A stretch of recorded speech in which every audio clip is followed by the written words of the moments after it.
Hello and welcome everybody to another episode of Paper Talks.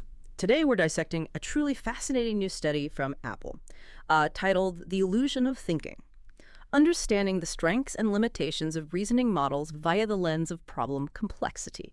You've probably heard about how large language models, or LLMs, are evolving, right? They're getting these, thinking capabilities, often rebranded as large reasoning models or LRMs. What they do is generate these detailed multi-step processes. It's also like they're working out a problem in their head before spitting out a final answer. And the big promise here, the hope, is that these models are taking, significant strides towards more general artificial intelligence.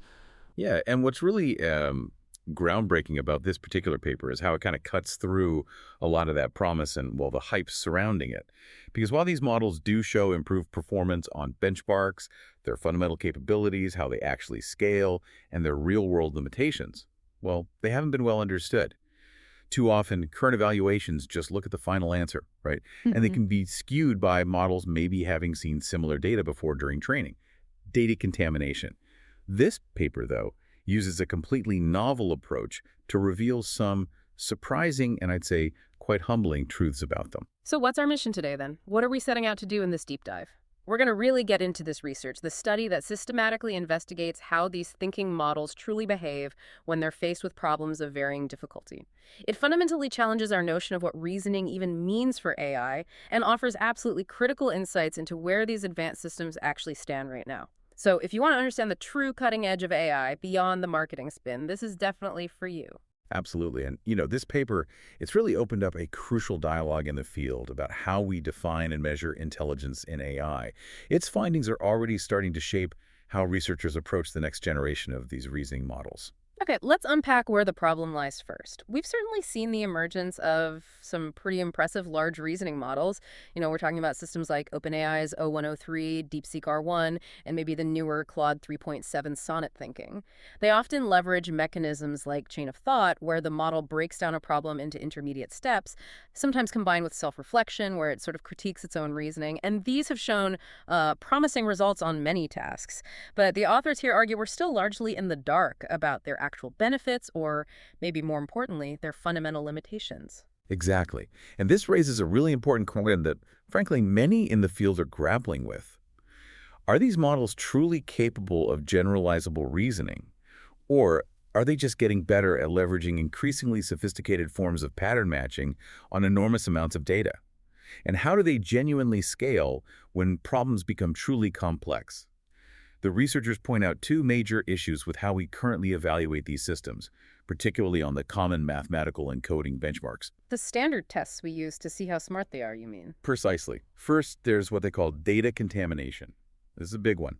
It essentially means the models might have already seen the problems, or very similar problems and solutions, during their extensive training. Right, which would definitely inflate their perceived abilities. Exactly. It's like giving a student a test on material where they already had the answer key. It doesn't really test understanding or problem solving. Okay, so it's not truly testing their ability to solve new problems they haven't encountered before. Right. And second, there's a lack of insight. Most current benchmarks only care about the final answer. Yes or no, right or wrong, they don't really show how the models arrived at those answers. There's no real visibility into the structure or, the quality of their reasoning traces, that internal monologue or scratchpad of thoughts and steps they generate. So it's kind of a black box. It is, which makes it really hard to diagnose where they might be failing or even where they're truly excelling beyond just pattern matching. Okay, so if we can't fully trust the old tests, we need a better way, a more transparent method to probe their abilities, one that allows for controlled experiments and lets us actually peek inside that thinking process.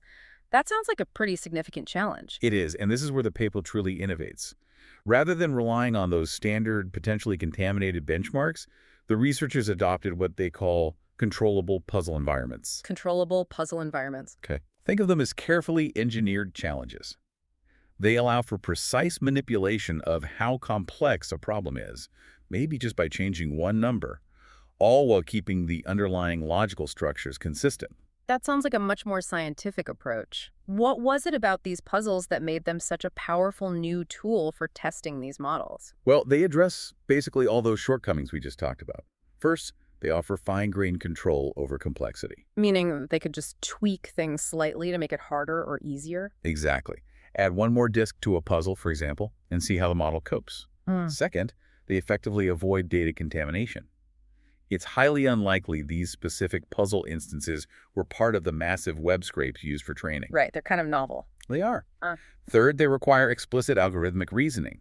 The models have to follow the provided rules and logical steps. They can't just rely on finding similar examples online. They have to actually work through it. Yes.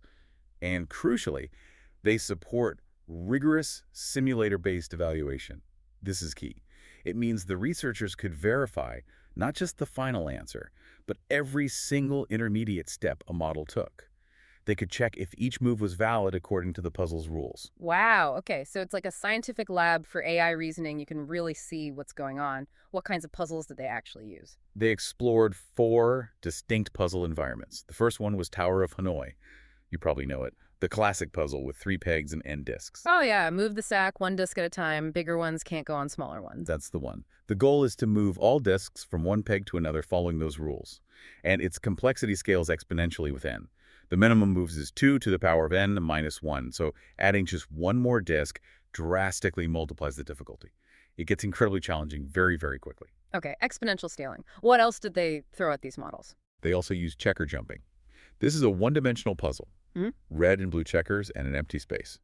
There are rules for sliding or jumping checkers, and the goal is to swap their positions. Its complexity scales quadratically, so n squared, roughly. Not as explosive as Hanoi, but still gets hard. Right. Then there was river crossing. This is a constraint satisfaction puzzle. You have n actors and n agents. They need to cross a river in a boat. But there are rules about boat capacity and safety constraints, like an actor can't be left with another agent if their own agent isn't present. You have to figure out the sequence of trips. Okay, those constraint puzzles can get tricky. And the last one. And finally, blocks world, a classic AI planning problem. Basically a block stacking puzzle where you need to rearrange blocks from some starting configuration to a goal configuration. But the rule is you can only move the topmost block of any stack at a time. Got it. So a nice variety of logical challenges with controllable difficulty. And for each of these carefully designed puzzles, they tested leading models. You mentioned Claude 3.7 Sonnet, both with and without its thinking mode, and DeepSeek R1v3, again, comparing the thinking and non-thinking versions. And they didn't skimp on the testing, either 25 samples per complexity level, giving them generous token budgets. You said up to 64,000 tokens, plenty of room to think. Exactly, ample budget. And once they had all this data, comparing the thinking models with their non-thinking counterparts across these controllable puzzles, well, the researchers identified something really fascinating. They saw 3 distinct performance regimes based on problem complexity. And this is a significant finding because it's quite different from the kind of smoother, maybe more linear scaling that was sometimes observed on less rigorous math benchmarks. It suggests there are these fundamental boundaries or thresholds. 3 regimes. Okay, so what does this actually mean for how we should expect these thinking models to perform? What did they find? Well, the first regime they found was low complexity. And this was perhaps the most surprising result. For the really simple problems, like Tower of Hanoi with only 1 to 3 disks, or checker jumping with just 1 checker pair, the non-thinking models actually performed comparably, sometimes even better. Better? Without the thinking? Yes, and they were far more token efficient, naturally. It seems the extra thinking isn't always an advantage at this low end. It can actually be detrimental, like overthinking. Huh. That's interesting. It's almost like giving a supercomputer a basic 2 plus 2 problem and watching it try to simulate the entire universe before giving you the answer 4. That's a great analogy. Yeah, it seems they sometimes overcomplicate the simple stuff. Okay, so for easy tasks, maybe skip the thinking mode. But what about when problems get a bit tougher? This is where it gets really compelling. In regime 2, medium complexity. As the problems became moderately more complex, think Tower of Hanoi with maybe 4 to 7 disks, or checker jumping with 2 checker pairs. The reasoning models, the ones capable of generating that chain of thought, they truly started to shine. Okay, this is where the advantage appeared. Exactly. They demonstrated a clear and growing advantage over their non-thinking counterparts. This is where those thinking mechanisms finally began to pay off.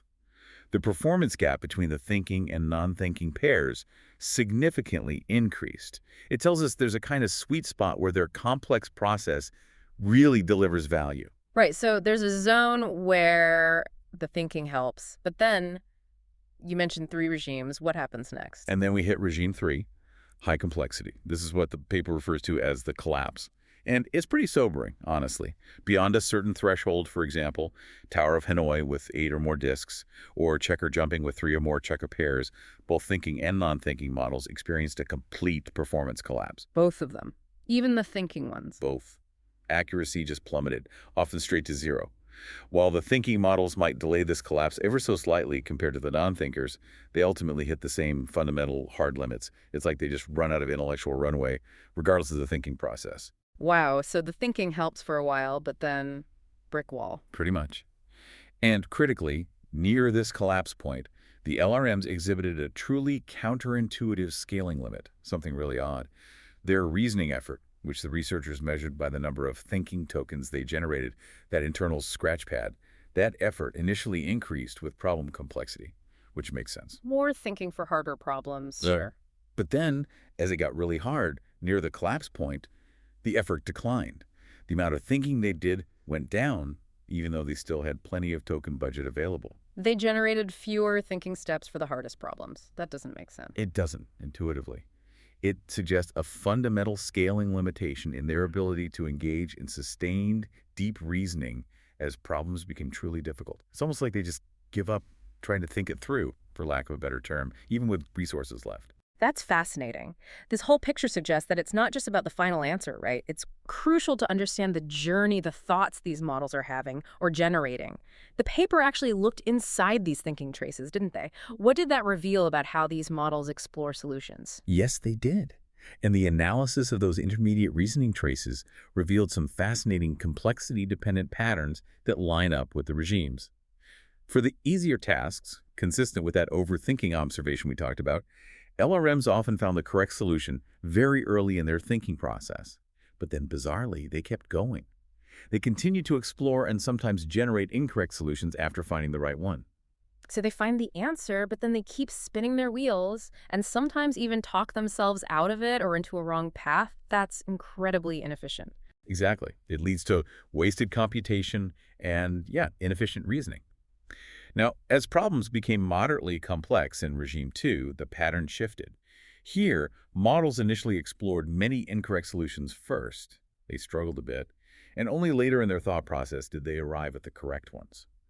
This indicates a more extensive, perhaps less direct, search for the solution, a struggle, but ultimately a successful one within that medium complexity band. Okay, so they work harder, explore more, but eventually get there in that middle zone. Right. And then finally, for the most complex problems in Regime 3, well, the model simply failed to generate any correct solutions within their thinking traces at all.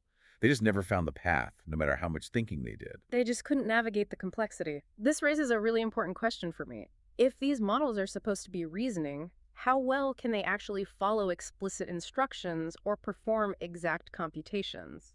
I mean, that seems fundamental to reasoning. The researchers tested this, right, in a quite surprising way. They did.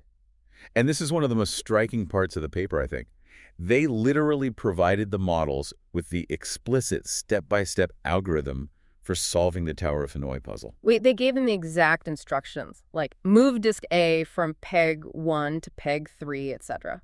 Essentially, yes, a description of the recursive algorithm. Now, you'd naturally expect that if a model truly understood reasoning and logic, giving it the exact steps would make it perform perfectly, or at least much, much better. It would only need to execute the prescribed steps, right? Follow the recipe. Yeah, that seems logical. It should just be execution at that point, but... But here's where it gets really interesting and maybe a bit concerning. The model's performance did not improve. What? No improvement even with the instructions? Nope. The accuracy collapse still occurred at roughly the same complexity level around NA8 for Tower of Hanoi, just like when they had to figure out the strategy themselves. That is... wow. That's a crucial finding. It really is. It suggests fundamental limitations in their ability to perform exact computation, to verify intermediate steps, or to consistently follow logical instructions step by step, even when those instructions are laid out for them in plain text. So the thinking isn't necessarily about logical execution. It's more like generating plausible-looking text that resembles thinking. That's certainly what this finding implies. It highlights a potential core difference between simulating the appearance of reasoning and actually performing robust, verifiable logical operations. And to add another layer to this puzzle, they observed inconsistent reasoning across different puzzle types, which is also quite revealing. Inconsistent how? Well, for instance, the Claude 3.7 Sonnet thinking model, right? It could execute over 100 correct moves in a complex Tower of Hanoi puzzle, say with N10 disks, which is impressive, even if the final solution wasn't always perfect. But that same model would often fail after only 4 or 5 moves in the river crossing puzzle, even with just N3 actors and agents. Hold on, let me get this straight. It can handle over 100 steps in a complex Hanoi puzzle, but fails after 4 or 5 steps in a simpler river crossing puzzle. Simpler in terms of the number of required moves, yes. That NN3 river crossing puzzle requires only 11 optimal moves in total. Okay, so it needs 11 moves, but fails after 4 or 5. Yet it can manage over 100 moves for N10 Tower of Hanoi. That's genuinely confusing. Tower of Hanoi in N5 needs 31 moves, which you said it solved near perfectly. How does that work? It is confusing, isn't it? Hmm. And this inconsistency strongly suggests that their reasoning ability might not be truly generalizable. It seems heavily influenced by the specific types of problems and, perhaps more importantly, the solutions they've seen during their immense training data exposure.